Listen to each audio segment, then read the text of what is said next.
ये कहानी Lord of the rings की तीनों फिल्मों से पहले की है, लेकिन इसे उनके बाद रिलीज किया गया था। इस फिल्म में अलग अलग जातियों के लोग दिखाई देते हैं, जैसे कि एल्व्स जो बेहद अमीर और हुनरमंद होते हैं। ये पहाड़ों में रहते हैं और हाथ के काम में माहिर होते हैं। एल्व्स अमर होते हैं, यानी वो कभी मरते नहीं, इसलिए कई लोग उन्हें भगवान जैसा मानते हैं। कहानी में 5 जादूगरों विजर्ड्स का भी जिक्र आता है, जिनमें गैंडल्फ द ग्रे, सारूमन और एक तीसरा जादूगर ब्राउन कहलाता है। इन तीनों का किरदार इस कहानी में देखने को मिलता है। दूसरी ओर हॉबिट्स नाम के छोटे कद के लोग शायर नाम की जगह में रहते हैं। वहाँ पर न लड़ाई होती है न हिंसा। वो लोग बस खाते पीते मौज मस्ती करते हैं और हमेशा खुश रहते हैं। अब बात करते हैं ऑर्क्स की। ये दरअसल राक्षसों की एक प्रजाति है जो हर जीव के दुश्मन है। इनके नेता का नाम है अजोग। इनके साथ ही गॉब्लिन्स नाम की प्रजाति भी होती है, जो कि ऑर्क्स की ही एक शाखा है। तो ये थी वो अलग अलग प्रजातियां जो आपको इस कहानी में आगे देखने और सुनने को मिलेंगी। अब आते हैं असली किरदार पर, बिल्बो बैगिंस,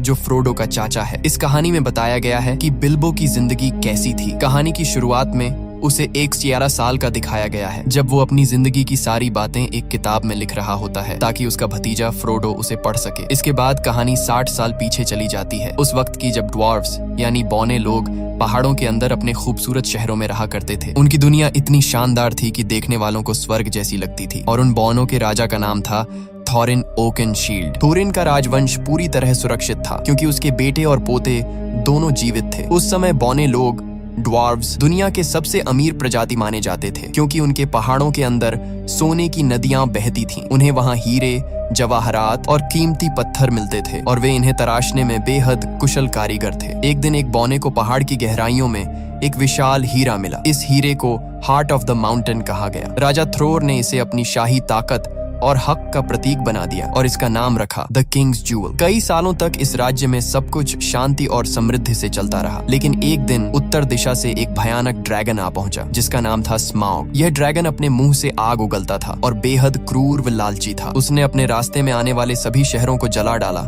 और फिर उस पहाड़ में घुस गया जहाँ बौने रहते थे। उसने सारा सोना और खजाना अपने कब्जे में ले लिया, अपनी लालच और शक्ति दिखाने के लिए। इस हमले में वह कीमती हीरा हार्ट ऑफ द माउंटेन यानी राजा का हीरा एरेबोर भी खो गया। जो बौने कभी सोने के साम्राज्य के मालिक थे, अब बेघर और बेसहारा बन गए। स्माउग नाम का वो ड्रैगन पूरे इलाके पर राज करने लगा और सारे बौनों को पहाड़ों से भागना पड़ा। इसी दौरान एल्व्स की सेना वहां पहुंची। राजा थ्रोर का पोता थ्रेन उनसे मदद की भीख मांगता है, लेकिन एल्व्स ने मदद करने से इनकार कर दिया। उनके राजा को डर था कि अगर उन्होंने कुछ किया तो उनके लोग ड्रैगन के क्रोध का शिकार हो जाएंगे, इसलिए उन्होंने मुड़कर देखना तक गवारा नहीं किया। इसके बाद बौने पूरी तरह बेघर हो गए। वो जंगलों में भटकने लगे और राजकुमार थॉरिन को इंसानों के लिए मजदूरी तक करनी पड़ी। जो लोग कभी सोने के महलों में रहते थे, वो अब दर दर की ठोकरें खाने लगे। इस तरह वो बौने जो कभी स्वर्ग जैसी जगह पर रहते थे, अब हमेशा के लिए अपना घर और राज्य खो बैठे। कई साल इसी तरह बीत गए। फिर एक दिन जादूगर गंडाल्फ द ग्रे ने बिल्बो बैगिंस के घर पर एक अजीब सी पार्टी रखी, जिसके बारे में बिल्बो को खुद कुछ पता नहीं था। उस रात 13 बौने, 13 ड्वार्व्स वहां पहुंचे, जिनमें थॉरिन ओकेनशील्ड भी शामिल था, जो राजा थ्रोर का पोता और बौनों का नेता था। पार्टी के दौरान उन्होंने बताया कि अब पंछी फिर से उन पहाड़ों की ओर लौटने लगे हैं जहां वे पहले रहा करते थे। एक भविष्यवाणी के अनुसार जब पंछी वापस एरेबोर की ओर लौटने लगे तो इसका मतलब होता है कि स्माउग नाम का ड्रैगन अपनी तबाही के अंत के करीब है। थॉरिन कहता है, अगर ये संकेत हमने देखा है तो दूसरों ने भी देखा होगा और अब वे सब भी हमारे एरेबोर पर कब्जा करना चाहेंगे, जहां अनगिनत खजाने और सोना अब भी छिपा है। लेकिन हम ऐसा नहीं होने देंगे। हम स्माउग को मार गिराएंगे, उसे भगा देंगे और अपना घर, अपनी जमीन और अपना गर्व वापस हासिल करेंगे। तभी एक बौना कहता है, लेकिन तुम भूल रहे हो, पहाड़ का मुख्य दरवाजा तो बंद है, अंदर जाने का कोई रास्ता नहीं। तभी गैंडल्फ मुस्कुराता है और अपनी जेब से एक चाबी निकाल कर कहता है, यह चाबी तुम्हारे पिता ने मुझे दी थी ताकि मैं इसे सुरक्षित रख सकूं। ये देखकर एक और बौना कहता है, अगर चाबी है तो जरूर कोई गुप्त दरवाजा भी होगा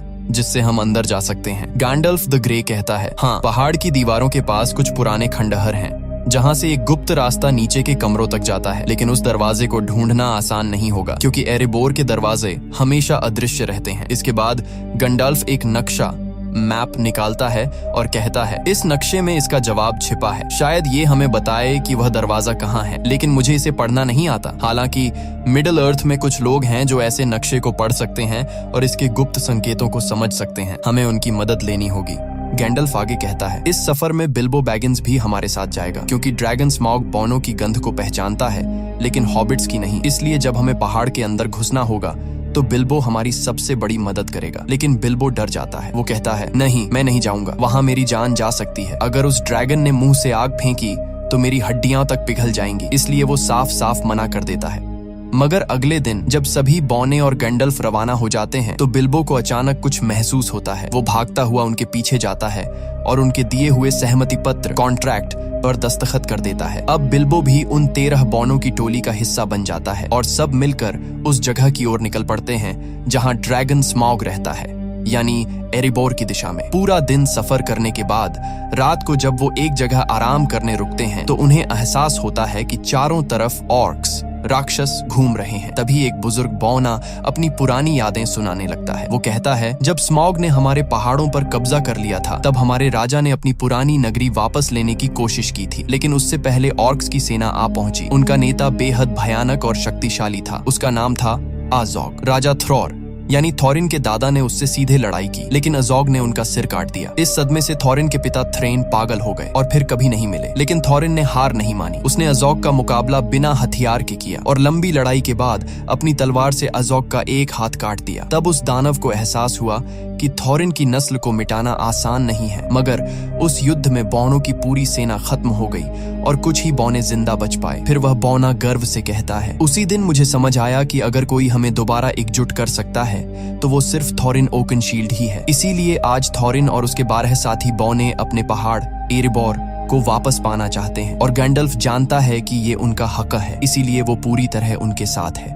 अगली सुबह सब अपने सफर पर निकल पड़ते हैं। रास्ते में चलते हुए गंडाल्फ समझाता है, हम 5 जादूगर हैं, यानी 5 विजर्ड्स मेरी तरह। इनमें सबसे शक्तिशाली और बुद्धिमान है सारूमान द वाइट, उसके बाद 2 नीले ब्लू विजर्ड्स हैं और 5वां है राडागास्ट द ब्राउन, जो इंसानों से ज्यादा जानवरों से प्यार करता है, इसलिए वो हमेशा जंगलों में जानवरों के बीच ही रहता है। अब गैंडल्फ थोरिन से कहता है, हमें एल्व्स के पास जाना चाहिए, क्योंकि सिर्फ एल्व्स ही उस नक्शे को पढ़ सकते हैं जो मैंने तुम्हें दिया है। लेकिन थॉरिन ओकनशील्ड, जो बौनों का राजकुमार है, एल्व्स से नफरत करता है। वो गुस्से में कहता है, जब हमें उनकी जरूरत थी, जब स्मॉग ने हमारा घर छीन लिया था, तब एल्व्स ने हमारी मदद नहीं की थी। अब मैं कभी उनके पास नहीं जाऊंगा। यह सुनकर गैंडल्फ नाराज हो जाता है और वहां से चला जाता है। उस रात सब उसी जगह डेरा डालकर रुकते हैं। तभी अंधेरे में 3 विशालकाय राक्षस ट्रोल्स वहां आ जाते हैं और उनके घोड़े चुरा ले जाते हैं। बौने डर जाते हैं क्योंकि बिना घोड़ों के आगे का सफर नामुमकिन है। इसलिए वे बिल्बो को आगे भेजते हैं ताकि वो चुपके से जाकर घोड़े वापस लाए। लेकिन जैसे ही बिल्बो पास पहुंचता है, ट्रोल्स उसे पकड़ लेते हैं। अब हालत ये होती है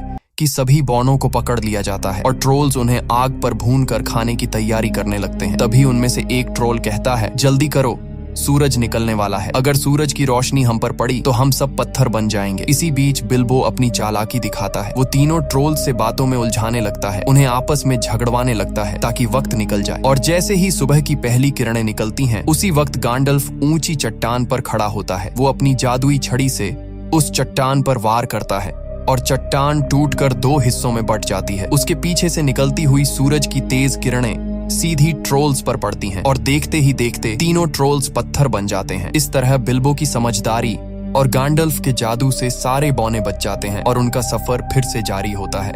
आगे बढ़ते हुए गैंडल्फ का 5वां साथी उनके पास पहुंचता है, जिसका नाम है राडागास्ट द ब्राउन। वो भी एक जादूगर है, लेकिन बाकी सभी से बिल्कुल अलग। उसके कपड़े मिट्टी से सने होते हैं और उसके आसपास हमेशा जानवर और पक्षी घूमते रहते हैं। वो गैंडल्फ से घबराई हुई आवाज में कहता है, ग्रीनवुड बीमार हो गया है। ग्रीनवुड उस बड़े जंगल का नाम है। वो बताता है कि वहाँ अब पेड़ पौधे उगना बंद हो गए हैं और जंगल में अब भयानक मकड़ियां बस गई हैं। वो कहता है, ये सारी मकड़ियां डोल गुलदूर नाम की जगह से आई हैं। डोल गुलदूर दरअसल ग्रीनवुड के अंदर एक पुराना किला है जो कभी सौरॉन की शरण स्थली हुआ करता था। गैंडल्फ हैरान होकर कहता है, लेकिन वो तो अब वीरान पड़ा है। इस पर राडागास्ट जवाब देता है, नहीं गैंडल्फ, वो वीरान नहीं है, मैं खुद वहाँ गया था। उसकी आंखों में डर झलकता है। वहाँ एक काली परछाई है, एक प्राचीन राक्षस की आत्मा जो अंधेरे की दुनिया से आत्माओं को बुला सकती है। उसने मुझ पर हमला किया, लेकिन मैंने किसी तरह खुद को बचा लिया और तभी मैंने अंधेरे में उस छाया को देखा। वो सौरॉन की थी। इतना कहकर राडागास्ट एक अजीब सी तलवार निकालता है और गैंडल्फ को दिखाता है। वो कहता है, ये तलवार तलवार किसी इंसान की बनाई हुई नहीं है, ये जीवित दुनिया की नहीं, कुछ और है। गांडल्फ उस तलवार को देखते ही समझ जाता है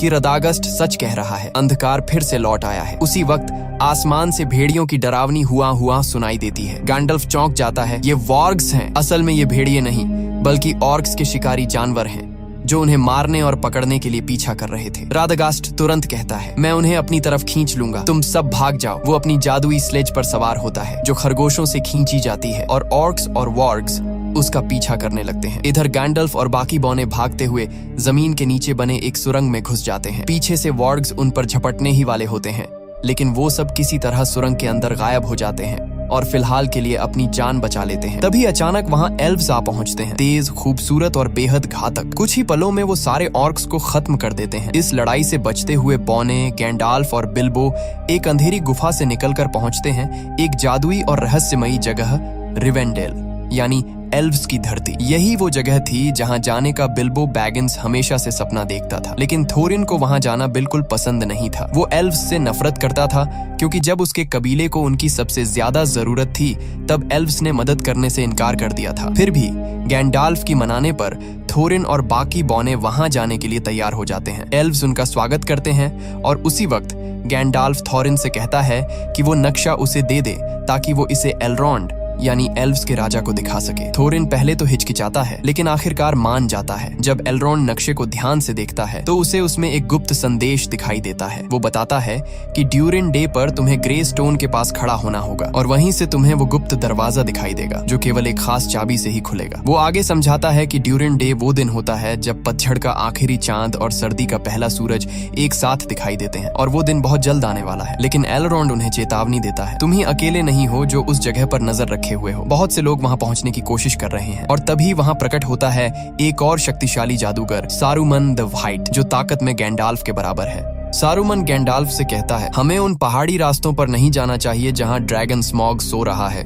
क्योंकि वो पिछले 60 सालों से गहरी नींद में है। अगर वो जाग गया तो ये पूरी दुनिया राख में बदल जाएगी। लेकिन तभी यूनिकॉर्न्स कहते हैं, अगर स्मॉग जाग गया और उसने दुश्मनों के साथ हाथ मिला लिया तो तबाही ऐसी होगी जिसकी इंसान कल्पना भी नहीं कर सकता। वे गैंडाल्फ को सब कुछ बताते हैं जो रैडगास्ट यानी 5वां और भूरा जादूगर पहले ही बता चुका था, लेकिन सारूमन उनकी बातों पर यकीन करने से इनकार कर देता है। तभी एलरॉन्ड एल्व्स का राजा गंभीर आवाज में कहता है, 400 साल पहले जब अंधकार ने इस धरती को निगला था तब हर चीज खत्म हो गई थी। अब बड़ी मुश्किल से हमने फिर से शांति पाई है और मैं नहीं चाहता कि वो विनाश दोबारा लौट आए। इसलिए एल्व्स और सारूमन दोनों ही थोरिन के मिशन में साथ जाने से इनकार कर देते हैं। मगर थोरिन को किसी की मदद की जरूरत नहीं थी। वो पहले से ही एल्व्स से नाराज था, इसलिए बिना कुछ कहे, बिना अलविदा बोले वो वहां से निकल जाता है। कुछ समय बाद थोरिन और उसके साथी पहुंचते हैं धुंध से ढकी पहाड़ियों में, जिन्हें मिस्टी माउंटेन्स कहा जाता है। कहते हैं यहाँ विशाल पत्थरों के जोड़े रहते हैं जो जिंदा हैं और एक दूसरे से लड़ते रहते हैं। शुरुआत में किसी को यकीन नहीं होता,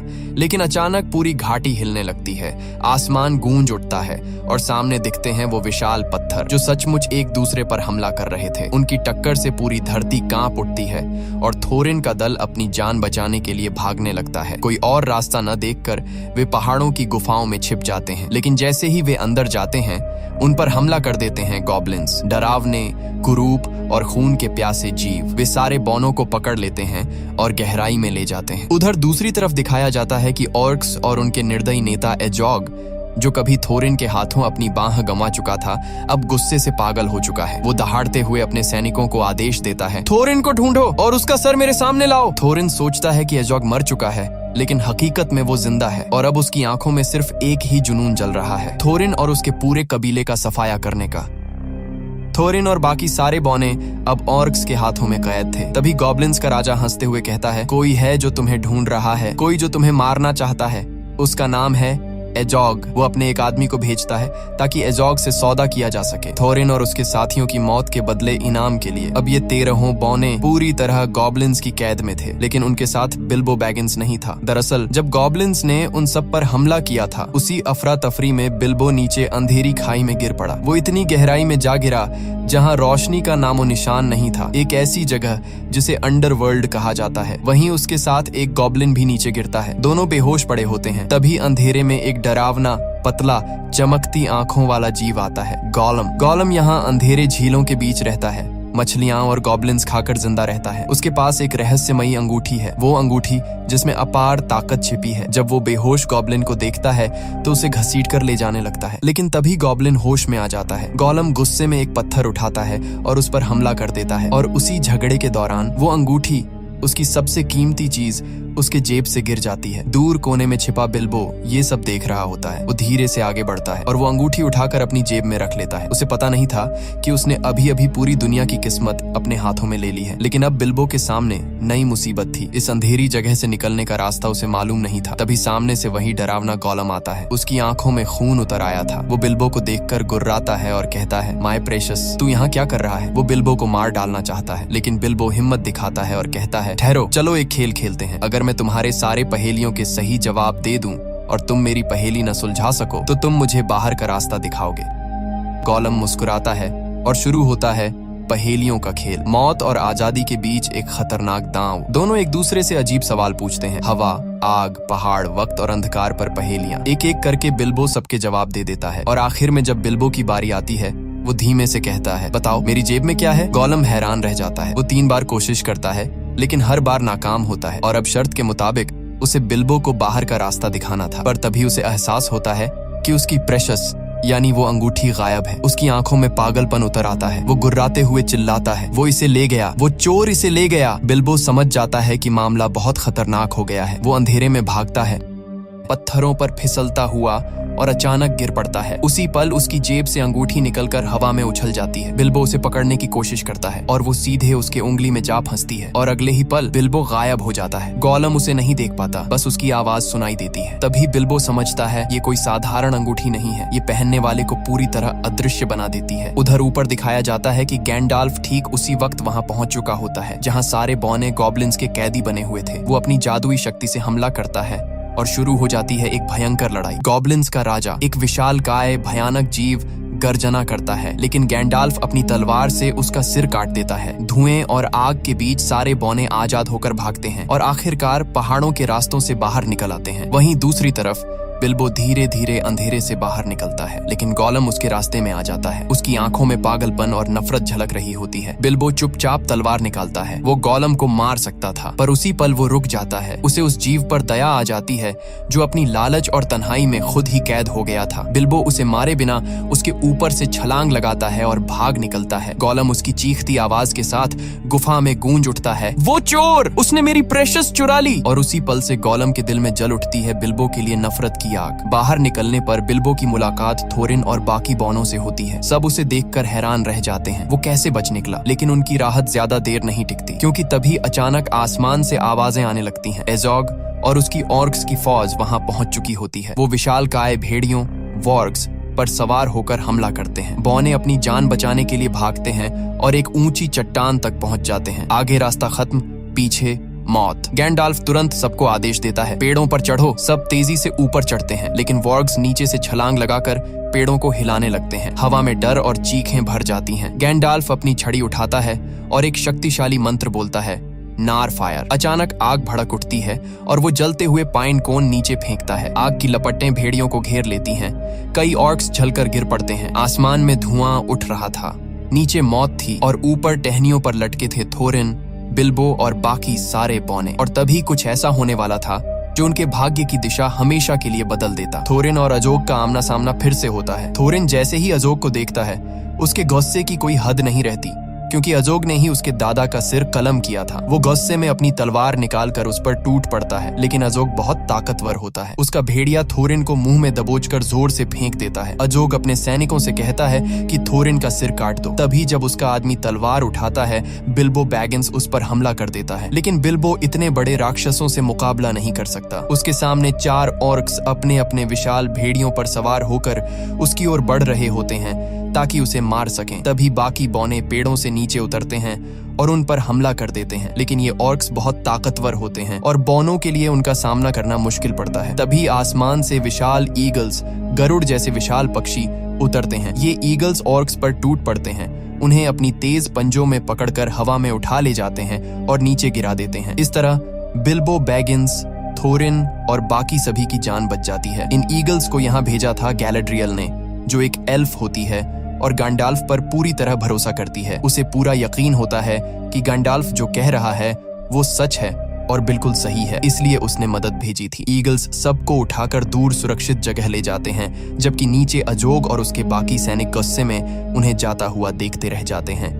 ईगल्स सबको एक सुरक्षित जगह पर उतार देते हैं। वहां थोरिन बिल्बो बैगिंस के पास आता है और कहता है, मैं हमेशा तुम्हारे खिलाफ था। मैं नहीं चाहता था कि तुम हमारे साथ आओ क्योंकि मुझे तुम पर भरोसा नहीं था, लेकिन अपनी जिंदगी में मैं कभी इतना गलत नहीं हुआ। इतना कहकर थोरिन बिल्बो बैगिंस को गले लगा लेता है। हालांकि बिल्बो बैगिंस के पास अब वह जादुई अंगूठी होती है, लेकिन वो इसके बारे में किसी को कुछ नहीं बताता। अब सबकी नजरें उस पहाड़ पर होती हैं, वही पहाड़ जो कभी बोनो का घर था, जहाँ वे शांति से रहते थे। लेकिन अब उसी पहाड़ के भीतर सो रहा है भयानक ड्रैगन स्मॉग, जिसने कभी इनसे उनका घर छीन लिया था। फिर कैमरा उस पहाड़ के अंदर दिखाता है, जहां स्मॉग, जो पिछले 60 सालों से गहरी नींद में था, अब अपनी आंखें खोल देता है और यहीं पर कहानी खत्म होती है। ये फिल्म 2012 में रिलीज हुई थी, जिसे IMDb पर 7.8/10 की रेटिंग मिली है।